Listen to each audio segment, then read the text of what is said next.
விபத்துகள் அதிக அளவில் நடப்பதால் அரசு பேருந்துகளை 15 ஆண்டுகளுக்கு ஒருமுறை தரத்தை பரிசோதனை செய்ய வேண்டும் என பாஜக மாநில முன்னாள் தலைவர் அண்ணாமலை வலியுறுத்தியுள்ளார். கோவையில் பேட்டியளித்த அவர் இதனை தெரிவித்தார்.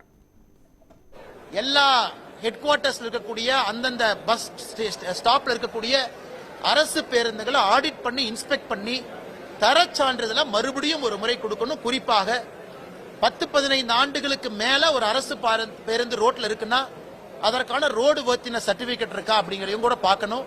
காரணம், தொடர்ச்சியாக நடக்கக்கூடிய விபத்தினால எங்களுக்கு அந்த ஐயம் ஏற்பட்டிருக்கிறது. அண்ணா, தமிழக முதலமைச்சர் திரு ஐயா ஸ்டாலின் அவர்கள், நீங்களே சொல்லுங்க, மத அரசியல் செய்யறது யாரு? நாங்க கிடையாது. கிறிஸ்துமஸுக்கும் வாழ்த்து, ஈதுக்கும் வாழ்த்து, தீபாவளிக்கும் வாழ்த்து. கிறிஸ்துமஸுக்கு சர்ச்சில் பாரத பிரதமர் நரேந்திர மோடி ஐயா இருக்காங்க, ஈதுக்கு வாழ்த்து சொல்றாங்க, தீபாவளியை கொண்டாடுறாங்க. அவர் மத அரசியல் செய்யறாரா? இல்ல தீபாவளிக்கு வாழ்த்து சொல்ல மாட்டேன், கிறிஸ்துமஸுக்கு ஆளா போவேன், ஈதுக்கு ஆளா போவேன் சொல்றவங்க மத அரசியல் செய்யறாங்களா? தமிழக மக்கள் வெட்ட வெளிச்சமாக பார்த்து விட்டார்கள். ஏன்னா தோக்க போறவங்களுக்கு எப்பவுமே அந்த பயம் வரும்னா, தோக்க போறவங்களுக்கு என்ன திமுகவை பொறுத்தவரை 100 நாள் தான் இருக்கு. அவங்களுக்கு அந்த பயம் இருப்பது வாடிக்கை தான், இயல்பு தான். எஸ்ஐஆர்ல இருந்து அவங்களுடைய பயத்தை நம்ம பார்க்கிறோம். 97 லட்சம் வாக்காளர்கள் நியாயமான முறையில் தேர்தல் கமிஷன் நீக்கி இருக்கிறாங்க. சில தவறுகள் இருக்கலாம். 6,41,00,000 பேர் வாக்காளர் பட்டியல் இருக்கும் பொழுது சில தவறுகள் நடப்பது சகஜம்தான்.